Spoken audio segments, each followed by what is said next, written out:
Now that the T20 series has concluded, we can look ahead at the World Cup. And South Africa can start to decide what their balance of the team will look like and who they will play in the particular formats leading into the World Cup.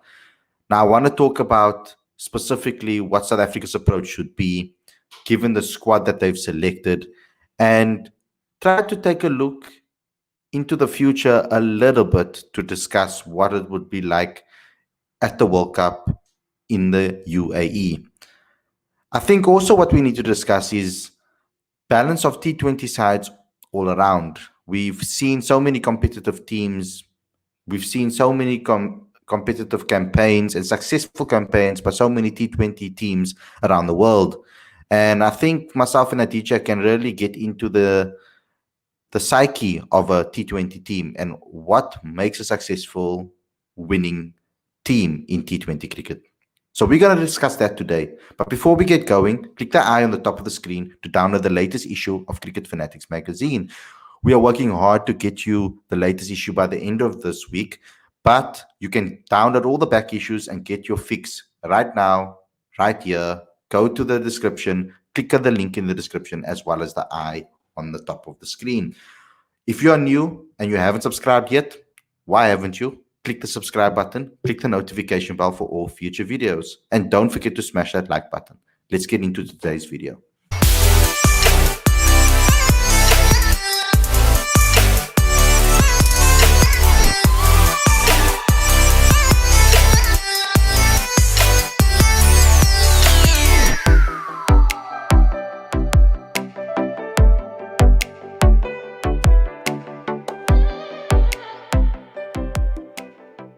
Hey guys, welcome to Cricket Fanatics magazine. This is your daily show. I'm your host Khalid Mahidin. This is my co-host Aditya, and this is the show where we talk about all the major talking points in South African cricket. Now today, as I said, we're going to be talking about balance of T20 sides.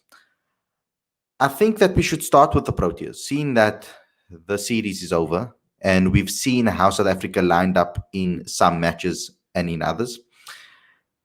What was weird for me is that unfortunately, South Africa never had a completely fit 11 in every single team. We saw Rassie van der Dussen not fit for the first game, and then David Middle not fit for the last two. So ultimately, we never really got to see what South Africa would line up in the World Cup as. You know, we wanted to see exactly what South Africa would do in the situation.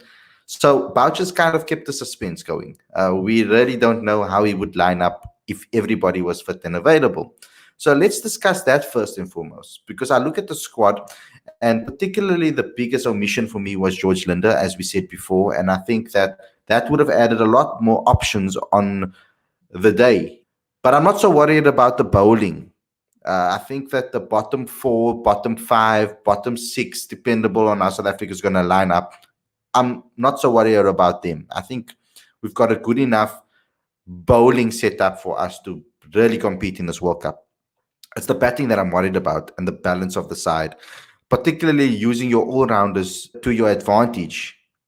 Using T20 bowlers that are bowling at a pace of 120, 118 maybe, 125 can come in handy when you are facing attacking sides that are looking to score big. So if you can throttle a team and really keep them at a low scoring rate in the power plays, then bringing on a fast bowler, in my opinion, is not the right move. I think maybe bringing in a medium pace or a slower bowler at that particular point after the power play is a better move, because especially if they've scored at a low total, they're going to try and go after the slower balls and they could make mistakes.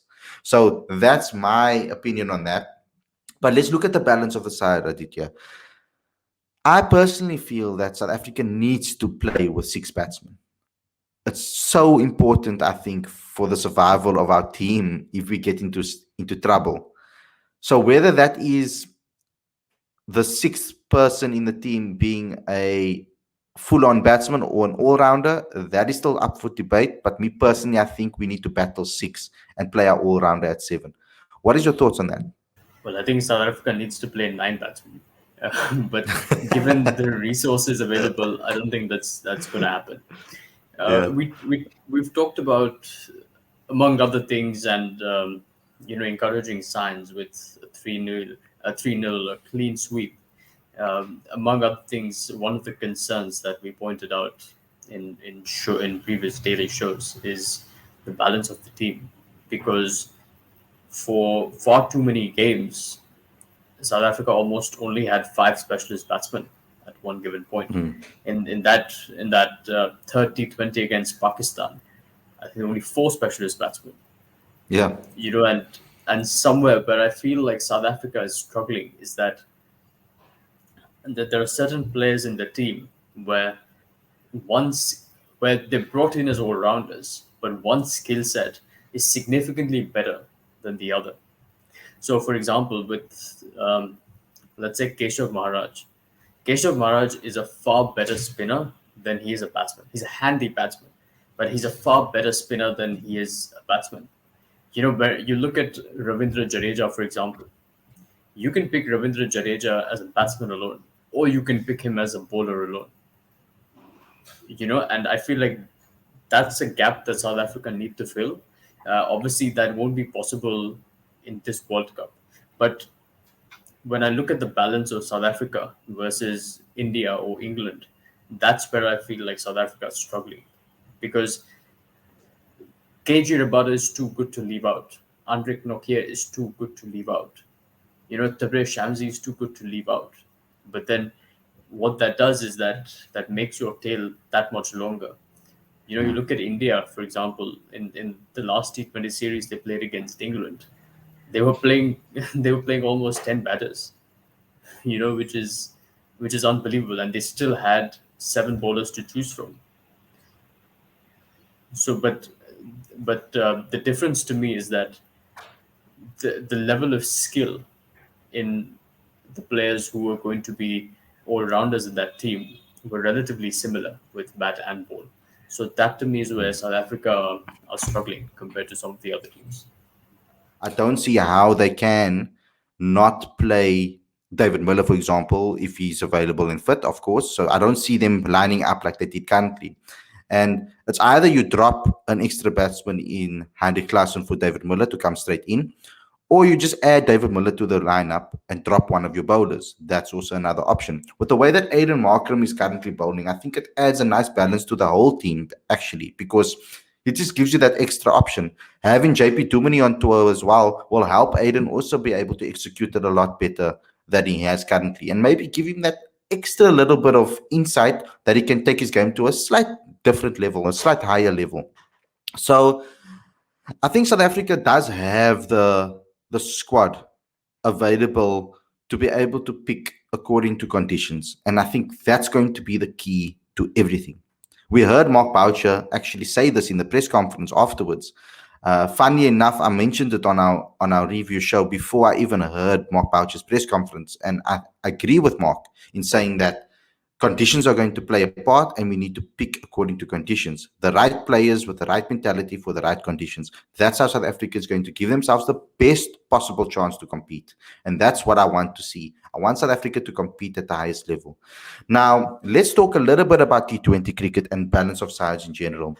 I want to use the Mumbai Indians as an example, Aditya, from your perspective, and I want to get your insight on that, because I've looked at the Mzansi Super League and the way the South African teams in the MSL have lined up for specific games. There was a lot of use of anchor players. They were actually the core to these games in the MSL, actually. They were the guys that really took the game to another level, surviving the 15 overs and then kicking on. It happened quite often in the Mzansi Super League that one of the opening batsmen were the star batters in the side. But there was also a lot of explosive batting from the youngsters. Vian Libber, yeah, you saw the likes of Marco Murray. We saw the likes of even Cal Verreynne in some of the games for the Rocks. He kept moving the ball around the pitch. If he couldn't hit the ball for a boundary, he would make sure that they at least rotate the strike a lot. Dwayne Pretorius was excellent in the MSL as well. So he showed his capabilities in that. But I just want to talk to you about Mumbai Indians because they've been so successful over the last couple of years. I mean, double championship as well. And they look like they're going for a third in a row right now in the current tournament. So it's very possible that could happen. So when it comes to balance of the side, how important is balance when it comes to Mumbai Indians? What lessons can we learn from there that we might be able to take some of those lessons and use it in a World Cup tournament type of mindset? The Mumbai Indians have a number of assets. One of them is that they have an extremely smart coach and an attacking coach in Mahela Jayawardene, who, by the way, in the 100 uh, was Quinton de Kock's coach, and they won that tournament as well. So, from a lot of what I've heard about the Mumbai Indians, Mahela Jayawardene has a very specific plan for each player in the batting order, and they're given specific instructions as to what role they're supposed to play, what tempo they're supposed to play at, and when they're supposed to accelerate based on the position of the team. So, for example, if you're opening, Rohit Sharma likes to take his time. Everyone knows that once Rohit Sharma settles, he can do tremendous damage. But on the other hand, Quinton de Kock doesn't need that time to settle.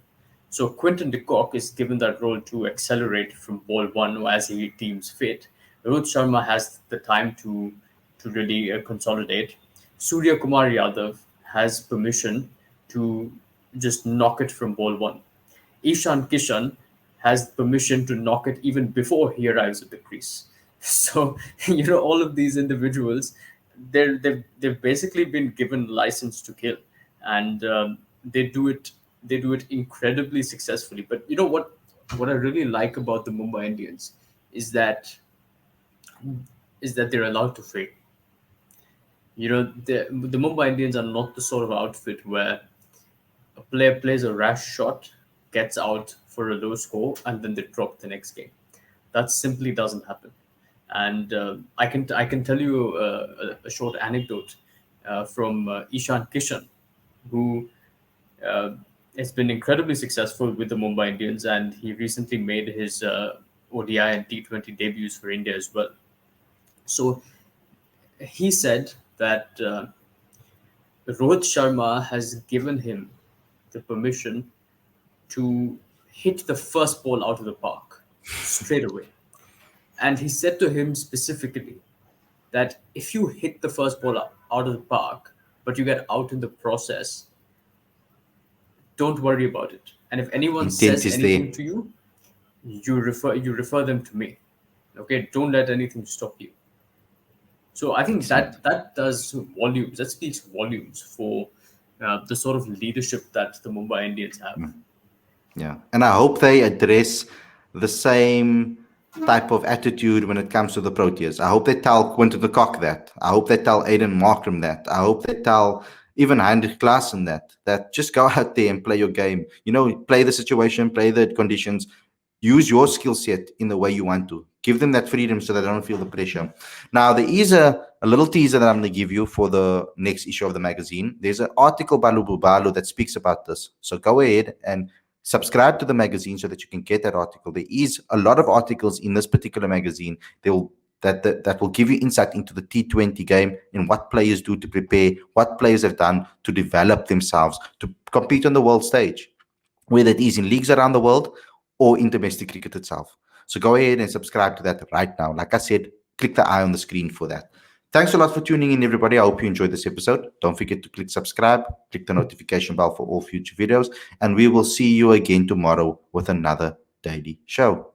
Take care, everyone.